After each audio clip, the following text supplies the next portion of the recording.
What's up, Savvy Expats? Today, we're diving into 7 unique Filipino cultural practices that might just leave you scratching your head. So, with that being said, buckle up because these quirky traditions will definitely catch you off guard and even broaden your cultural horizon. Without wasting time, let's get into it. Alright, our first Filipino cultural tradition on our list is pagmamano. It's safe to say that this traditional Filipino cultural act would seem rather peculiar to the average foreigner visiting the Philippines. Picture this. You meet a Filipino elder for the first time, perhaps your partner's parents. And instead of you giving them a simple handshake or a hug, you take their hand and you place the back of their hand on your forehead. No, this isn't some secret cultish handshake. As a matter of fact, what I just described is a traditional gesture of cultural respect that's customary for young people to do to elders in the Philippines. Just don't forget to say mano po when you do this gesture. Now, while it may seem weird for you to do at first, be aware that you actually might be on the receiving end of this. If you're relatively up there in years and you have, say for example, a friend's child come up to you to greet you, they'll probably give you mano. Once again, this is just a simple sign of respect for elders in the Philippines, so no matter what your gender or role is, you're probably going to receive mano as long as you're an elder in this country, because elders here are very highly regarded. However, don't get offended if a kid gives you mano, you're probably not that old. And also, to give you a brief lesson on this term, mano, which means hand in Spanish, and po, which is an expression of respect, basically means you asking for their hand in respect. And so, essentially, mano is like a Filipino's counterpart to Japan's bowing and also France's double cheek kiss. Now, for the second Filipino practice that the Philippines is infamous for, that is Filipino timing. Unfortunately, and rightfully so, Filipinos have been stereotyped for their terrible punctuality. Filipino timing is essentially a euphemism for saying that Filipinos are always late. Because when Filipinos agree on a specific time for, say, a meeting or an event, more often than not, they're gonna show up 15 minutes to an hour late. And I know, of course, for us brought up in the US, this is very disrespectful. Say you schedule a meeting at 1 p.m. Then don't be surprised if your guest shows up at 2 p.m. That is, unless the drinks and food is on you. But all jokes aside, how do you resolve this issue? At the end of the day, I'm sure that if you schedule a meeting at 1 p.m., you expect not only yourself, but also your guests to show up at the agreed upon time, 1 p.m. Well, 2 things.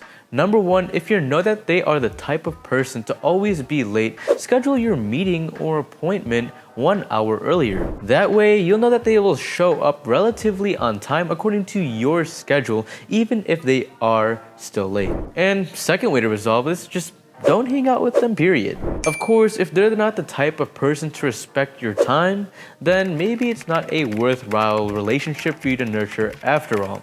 But then again, it's completely up to you. Moving on to the third thing that I found very common amongst the locals here in the Philippines, that is the inability to say no.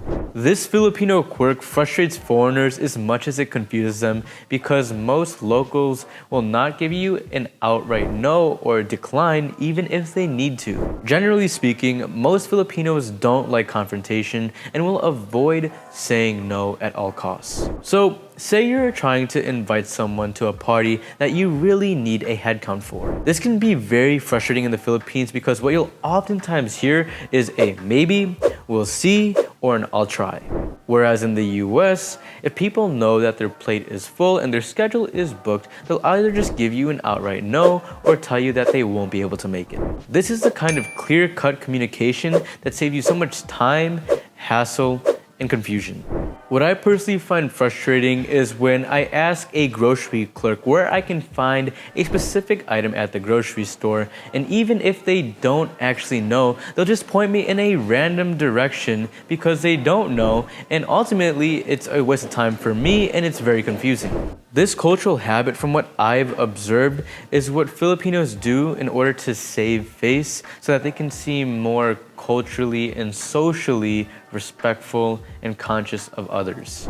However, of course, although it may be perceived as polite in the Philippines, at the end of the day, it really just comes off as inconsiderate of the other person. One way you can negate this is that if you want a real answer, just observe their tonality when you ask them a question. By then, it's really easy to tell if they're unsure or if they're saying no in their head, even if they haven't given a direct answer. Moving on to the fourth common consensus I found between most Filipinos, that is being both religious and superstitious. When Spain colonized the Philippines, they played a massive influence in converting Filipinos to Christianity. And so, till this day, we're left with the majority of the population here being Roman Catholic. Likewise, with many Filipinos also possessing Chinese ancestry, we've also adopted a lot of their superstitious beliefs as well. This formed the country to inherit a unique mix between religious and superstitious. For example, on religious holidays, you'll often see Filipinos doing a long march on the streets. It's extremely crammed and they're carrying a gigantic black Jesus of Nazarene statue. And on Holy Week, it's very common for the most devout Catholics to actually flog and even crucify themselves on a cross. That's right, they even go as far to crucify themselves. However, it's also a country where people refuse to go home after a wake because it's believed that if they go straight home from the wake to their house, they'll also bring the bad spirits with them. Not to mention, it's tradition to eat pancit or any long noodle dish on one's birthday because it's believed that it'll give them longer life. Now, for the fifth common Filipino quirk, which I suppose isn't really a quirk but more so just a language, that is the rare use of first names. By now, we should all know that respect is paramount in Filipino culture. There are even articles of speech within the Filipino language like po and opo, which is pretty much used almost every other word to express respect towards the other person. In fact, the high regard for honor in this country is why there are specific titles to address certain people. For example, the title for an older sister here in the Philippines is ate. For older brother, it's kuya. For grandfather, it's lolo. For grandmother, it's lola. And regardless if they're related to you or not, if you address somebody older than you without using these honorifics, then it's actually frowned upon here. You'll be seen as someone that doesn't have any respect and really doesn't care for the elders, and you're not polite. And as a matter of fact, it's even common that you will address people here that are younger than you with these honorifics just as a form of respect. For example, if you go to a restaurant and say you're older than a waitress, it's not uncommon for you to address her as ate. So when it comes down to it, these honorifics are purely just to show respect. Now, for the sixth common Filipino practice, that is utensil use, is spoons and forks. In the US, typically when eating, we either eat with only a spoon, only a fork, or in most cases, just a fork and a knife. But in the Philippines, on the other hand, even when dealing with large cuts of meat, we only use spoons and forks here. This is because almost all meals here include the most staple food within the country, which is rice. The spoon is used to carry the rice and whatever the paired meat is, and the fork is used to push the food onto the spoon. And that leads me to my next point. The seventh and last common Filipino practice is greeting with someone saying, "Have you eaten yet?" It's safe to say that Filipino life and culture revolves around food, with 3 main meals per day and oftentimes 3 intermission snacks between each meal. It's safe to say that Filipinos love to eat. This is why Filipinos are very fond with greeting their guests saying, "Kumain ka na ba?" which basically means, "Have you eaten yet?" Being as courteous and as hospitable as they are, they'll easily just invite you down for a sit-down meal and just have a conversation with them. If there's one thing I love about Filipinos, it's that they enjoy these simple things in life. And one of those being not only eating with you, but most especially feeding you. Most especially in the case of the Lolas here, all they want to do is see you eat, eat, eat. So it's not uncommon for them to offer you several times for you to eat. And even once you've already eaten and you're full, they'll shovel even more food on your plate so that you can eat even more. This for me is both the worst and the best part about Filipino culture.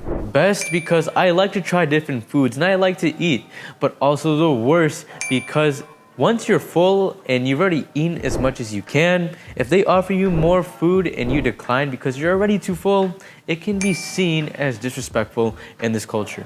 And so there you have it, Savvy Expats. Those are the 7 unique yet unusual Filipino cultural practices that most foreigners wouldn't understand. But hopefully because of this video, once you do encounter some of these traditions, you won't be caught off guard.